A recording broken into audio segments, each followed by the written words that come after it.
올해는 유난히 참 재난이 많습니다.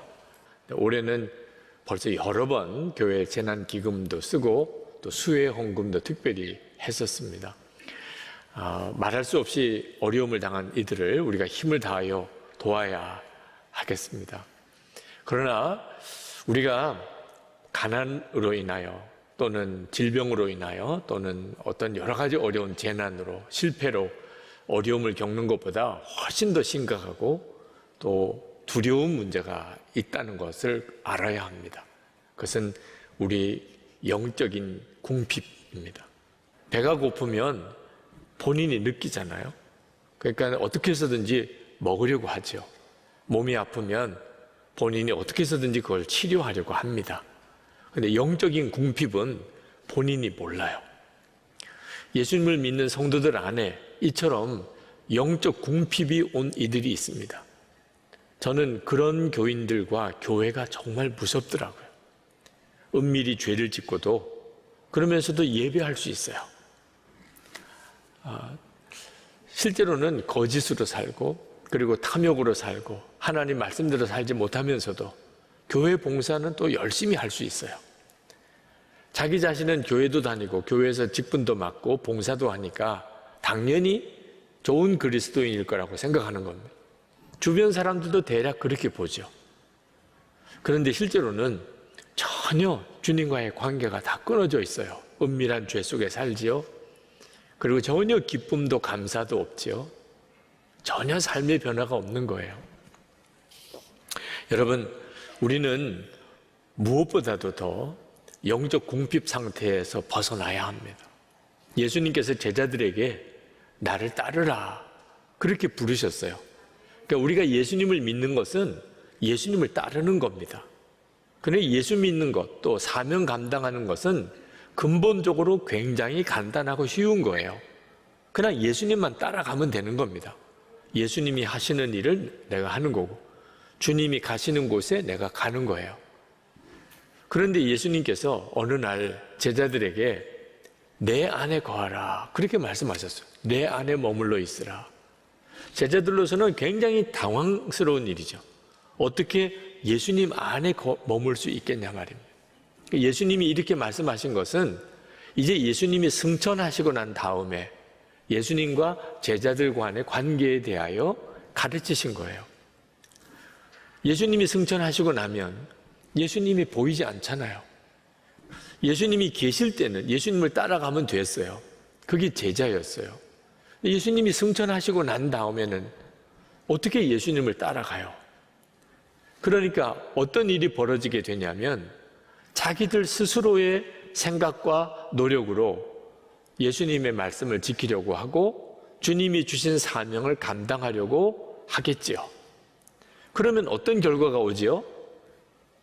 열심히 하기는 하지만 금방 지친다, 힘들다, 못하겠다, 낙심이 되고 두려움에 사로잡히고 그런 일이 벌어지게 됩니다. 너무나 많은 교회와 많은 성도들이 실제로 이런 상태에 있어요. 이유는 자기들의 힘으로, 자기들의 노력으로, 자기 결심으로 주님의 말씀대로 살아보려고 한 거기 때문에 그런 겁니다. 예수님께서는 제자들에게 분명하게 말씀하셨어요.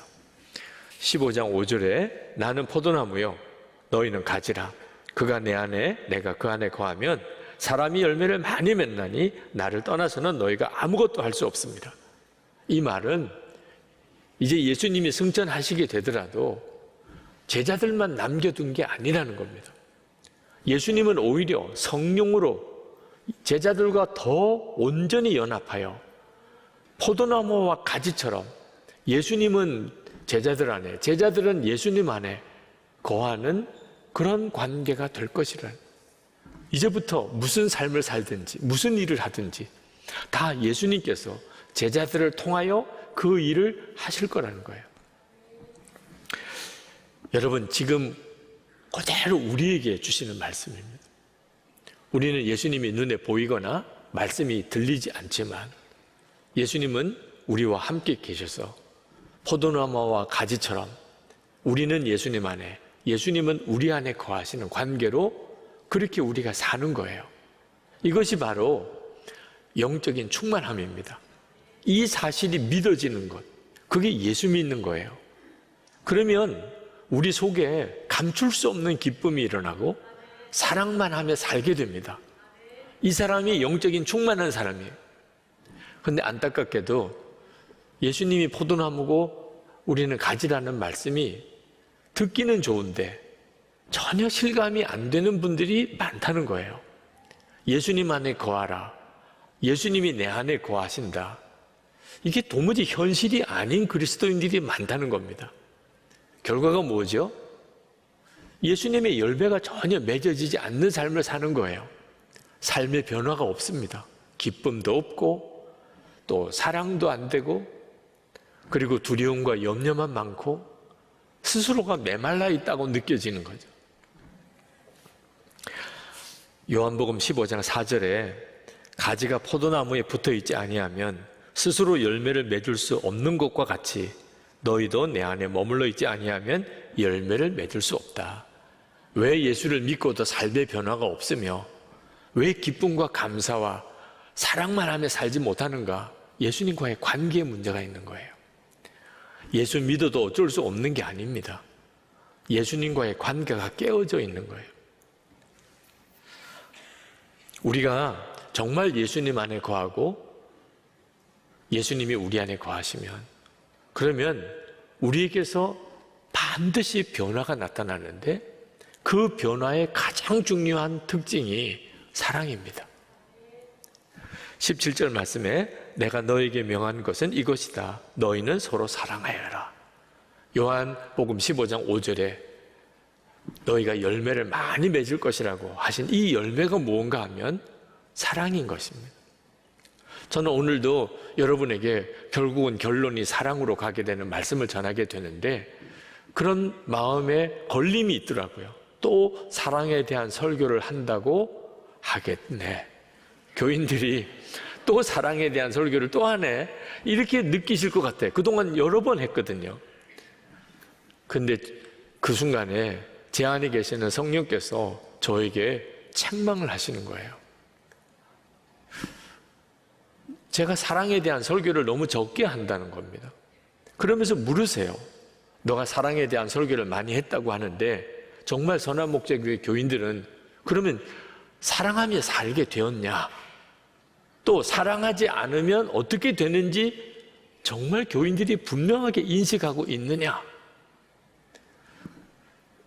그러고 보니까 제가 사랑에 대한 설교를 너무 적게 한 것 같은 느낌이 드는 거예요. 여러분은 정말 사랑의 사람이 되었나요? 사랑에 대한 설교를 얼마나 많이 들었냐가 중요한 게 아니고 그래서 내가 사랑하게 되었는가? 또 사랑하게 되지 않으면 어떻게 되는지를 여러분은 인식하시나요? 제가 이처럼 좀 호들갑스럽게 사랑에 대한 말씀을 드리는 이유가 있습니다. 만약에 우리가 사랑만 하며 사는 사람이 아니라면 예수님과의 관계에 문제가 있다는 뜻이고 그 말은 구원 문제와도 직결된다는 이야기입니다. 에베소 교회, 요한계시록에 나오는 에베소 교회는 정말 칭찬받을 만한 교회였습니다. 이단들이 무섭게 교회를 무너뜨리려고 역사할 때 그들은 복음의 진리를 끝까지 잘 지켜내고 이단들을 물리친 교회예요. 그것 때문에 예수님으로부터 칭찬을 많이 들었습니다.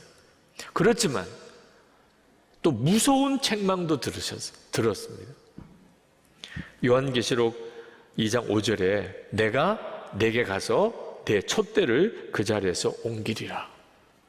여기 촛대를 옮긴다는 말이 얼마나 섬뜩한 느낌입니까?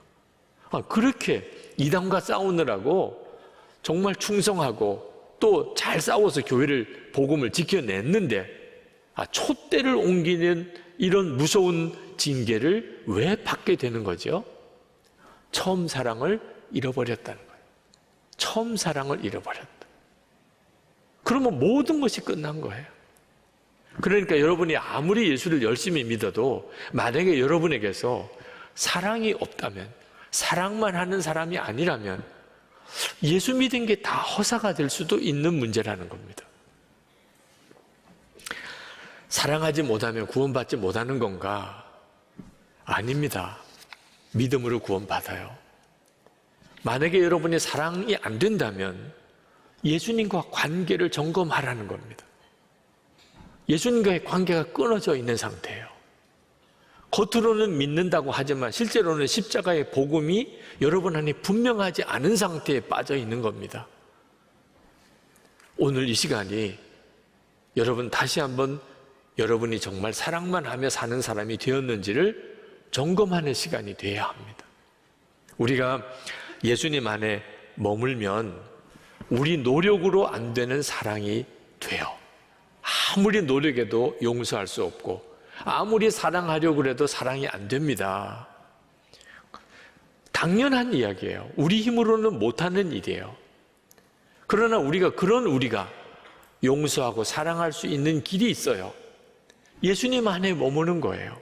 우리가 예수님 안에 머물면 예수님이 우리 안에 거하시는데 예수님의 기쁨이 우리 속에서 넘치게 된다고 하셨어요. 11절 말씀에 내가 너희에게 이러한 말을 한 것은 내 기쁨이 너희 안에 있게 하고 또 너희의 기쁨이 넘치게 하려는 것이에요. 우리가 진짜 예수님을 영접해서 주님이 우리 안에 거하시면 환경 때문에 기쁜 게 아닙니다. 기쁠 일이 있고 기쁠 일이 없고 그런 영향을 받는 게 아니에요. 예수님 그분이 기쁨이시니까 기쁠 일이 전혀 없는 상황에서 기쁜 거예요. 이거 정말 놀라운 일이죠. 그것도 기쁨이 넘친다고 하셨어요. 내 속에 예수님의 기쁨이 넘치니까 다른 사람을 사랑하게 되는 거예요. 12절에 내 계명은 이것이다. 내가 너희를 사랑한 것과 같이 너희도 서로 사랑하여라. 우리 속에 예수님으로 인한 기쁨이 넘치니까 도무지 전에는 사랑할 수 없었던 사람, 용서가 안 되던 사람도 다 품어지고 사랑하게 되는 거예요. 이런 사람을 예수님은 친구라고 하셨어요. 14절에 내가 너에게 명한 것을 너희가 행하면 너희는 나의 친구다. 더 이상 종이라고 하지 않겠다. 여러분, 우리 속에 예수님의 기쁨이 넘치고 그리고 우리가 사랑만 하며 살게 될 때 예수님과 우리 관계는 정말 친구처럼 그렇게 동행하는 관계가 된다는 거예요. 얼마나 놀랍습니까? 만약에 여러분 안에 가난이 왔거나 또는 질병이 있거나 또는 실패가 왔거나 또는 여러 가지 재앙을 당해서 어려움을 당하시는 분이 계시다면 주님께서 그 문제에서 속히 여러분을 건져주시기를 축복합니다. 그러나 그 모든 것보다 더 중요한 문제가 있는 것을 아셔야 돼요. 영적 궁핍함입니다. 예수님과의 관계가 끊어진 상태에서 기쁨도 없고 사랑도 안 되는 문제가 우리가 겪는 가장 심각한 문제예요. 그래도 도무지 사랑이 안 되는 사람이 있다면 이유가 하나입니다. 여러분이 주님의 사랑 안에 들어가 있지 못하기 때문이에요. 다시 말하면 여러분에게 부어주는 하나님의 사랑을 여러분이 누리지 못하니까, 그러니까 다른 사람을 사랑하지 못하게 되는 거예요. 그래서 예수님께서 내 안에 머물러라 이렇게 말씀하시다가 내 사랑 안에 머물러라 이렇게 말을 바꾸셨어요. 9절 10절입니다. 아버지께서 나를 사랑하신 것 같이 나도 너희를 사랑하였다. 너희는 내 사랑 안에 머물러 있어라. 너희가 내 계명을 지키면 내 사랑 안에 머물러 있을 것이다.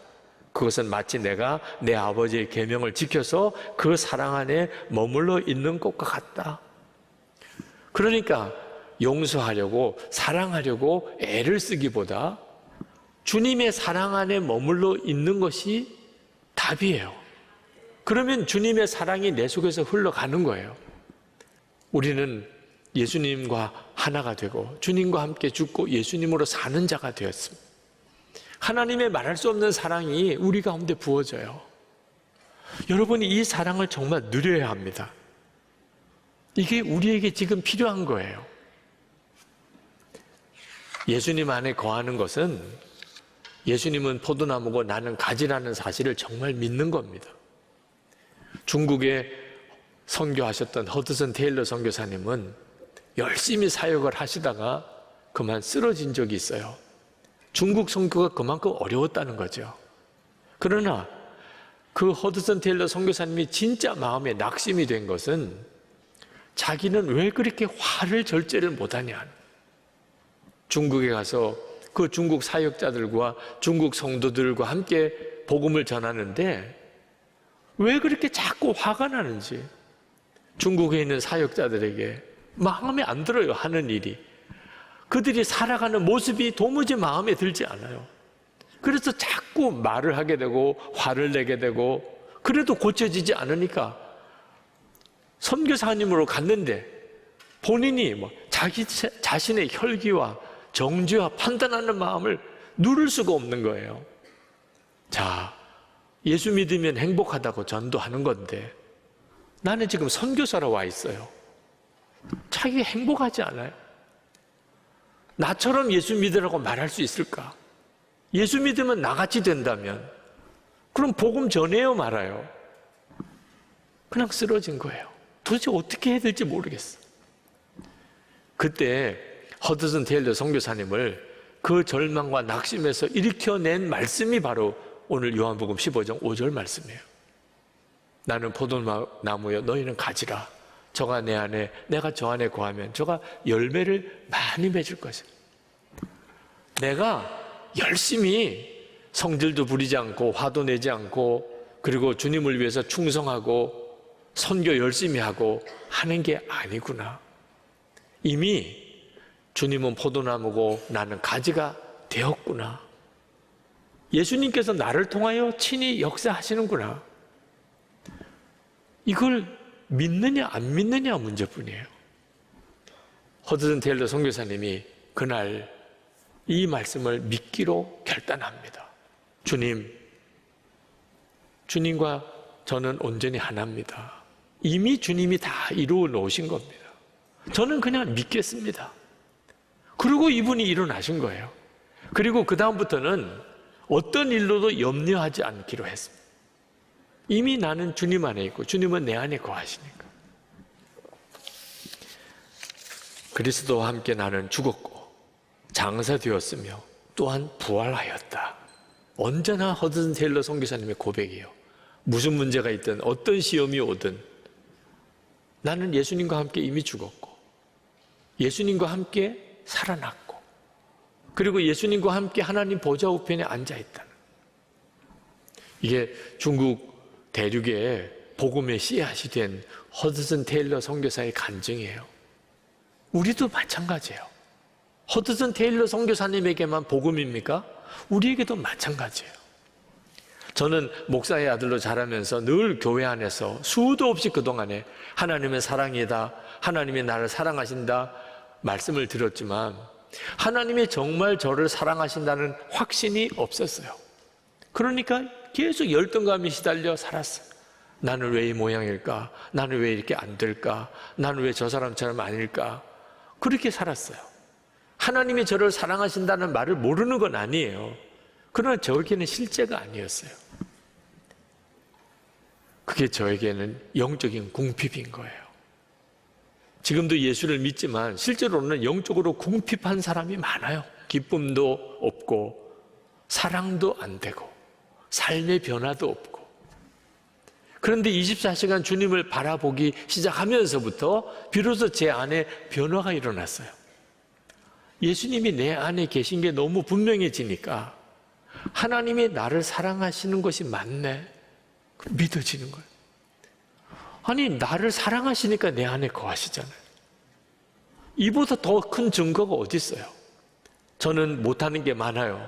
성질도 별나요. 까다롭긴 짝이 없어요. 믿어지지 않으면 제 아내한테 물어보세요. 우리 부목사님들한테 물어보세요. 참 쉽지 않은 사람이에요. 제가 저 자신을 알지요. 저도 제대로 못하면서 남에게도 그렇게 까다로워요. 정말 율법주의적인 성향을 가진 사람이라고 해도 과언이 아니에요. 그렇게 열등감에 무너졌던 사람이에요. 그런데 주님이 저와 함께 계신데 이게 너무 분명해요. 그때부터 변화가 일어나기 시작했어요. 저 자신에 대한 사랑이 생겼어요. 주님이 나를 사랑하시고 내 안에 오셨으면 나도 나를 사랑해야지. 못한다, 안 된다, 별거 아니다, 그러고 있을 이유가 없는 거예요. 그리고 다른 사람도 그런 눈으로 보게 된 거예요. 저를 받아들이게 되니까 내 이웃을 내 몸과 같이 사랑하라.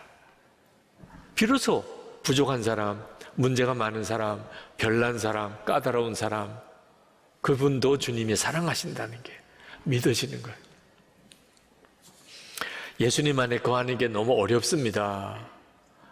여러분, 어렵지 않아요. 예수님 안에 머물러 있는 것은 그냥 앉아 있는 거예요. 지금 여러분 앉아 있잖아요. 제가 어렵지 여러분이 어렵나요? 앉아 있잖아요. 예수님 안에 그냥 앉아 있잖아요. 이게 바로 믿는다는 거예요. 힘들고 어렵고 문제가 많은 상황 속에서 주님, 저는 주님이 포도나무고 제가 가지라는 사실을 믿습니다. 저는 주님께 다 맡깁니다. 저는 그냥 찬양하고 감사만 할 겁니다. 주님께서 저를 통해서 많은 열매를 맺으실 것이 저에게는 기쁨입니다. 주님이 그렇게 하실 것입니다. 저 걱정 안 하겠습니다. 그게 예수님 안에 머무는 거예요. 그게 뭐가 어려워요? 그러면 주님이 주님의 역사를 이루신다는 거예요. 저는 지난 2주간, 2주일을 지나고 석 주간에 걸쳐서 호주 집회를 다녀왔어요. 어제 아침에 공항에 도착을 했습니다. 쉽지 않은 여정이었고 힘든 일도 많았습니다. 은혜의 역사도 놀라웠어요. 이번엔 유난히 사건, 사고가 많았어요. 사람이 좀 모자라서 큰 투명 유리창에 그냥 정면으로 부딪혀가지고 눈이 다 찢어졌어요. 안경이 다 깨졌어요. 막 피가 흐르니까 주변에 있는 분들이 얼마나 놀라고 당황스러워 하는지 저는 그분들이 걱정하는 게 더 걱정이더라고요. 상황은 심각한데 안경은 깨졌으니까 안경 없이 설교를 여러 번 했어요. 그것도 괜찮더라고요. 네. 교인들이 다 천사처럼 보여요. 네. 그냥 주님이 주시는 대로 말씀하면 되는 거니까. 그런 특별한 경험도 했어요. 김승혜 목사님 강사로 같이 가셨는데 건강의 어려움 때문에 갑자기 귀국하셔야 됐어요. 도무지 예측할 수 없었던 여러 가지 어려운 일들이 겹쳐 일어났었습니다. 그런데도 어느 해외 집회 때보다 큰 은혜가 있었어요. 정말 놀라운 느낌이 들어요. 그런 순간이 닥쳐왔을 때 어디서 그런 평안이 오지요? 주님이 하실 거니까. 지금 이런 상황 속에서도 주님은 함께 계시니까 그게 너무 강하게 믿어지는 거예요. 지난 12년 동안 주님을 바라보고 살려고 했던 것이 헛일이 아니었구나. 주님은 포도나무고 나는 가지고 나는 주님 안에, 주님이 지금 내 안에 거하시는 것이 믿어지면, 그러면 삶이 달라져 버려요. 손양원 목사님은 원수도 사랑했어요. 두 아들 죽인 원수를 양자 삼았어요. 그게 어떻게 가능했지요? 손양원 목사님의 성자기 때문에 그랬나요? 손양원 목사님 안에 계신 주님께서 손양원 목사님을 통하여 그 일을 행하신 거예요. 예수 동의일기를 꾸준히 쓰려고 하는 이유는 단 하나예요. 요한복음 15장 5절 말씀이 우리에게 실제가 되기 위해서예요. 손양원 목사님 안에 계신 주님은 우리 안에도 계세요. 원수도 사랑하라 아니에요. 예수님 안에 있으면 원수도 사랑하게 된다예요. 이건 얼마나 놀라운 일이에요. 오늘 이 시간 여러분 마음에 그렇습니다. 제가 정말 더 이상 영적인 궁핍한 상태, 주님과 관계가 끊어진 삶을 살고 싶지 않습니다. 주님은 포도나무고 나는 가지라는 사실을 진짜 믿겠습니다. 이제는 예수님 안에만 거합니다. 주님, 저는 그냥 주님 안에 앉아 있을래요. 주님이 저를 통해 역사하세요. 주님, 제 안에 기쁨이 되어주세요. 저를 통해 사랑이 흘러가게 해주세요. 여러분 정말 그렇게 기도하고 싶으신 분은 같이 일어나서 기도하십시다. 여러분 안에 예수님이 포도나무고 가지인 역사가 일어나게 되기를 축복합니다.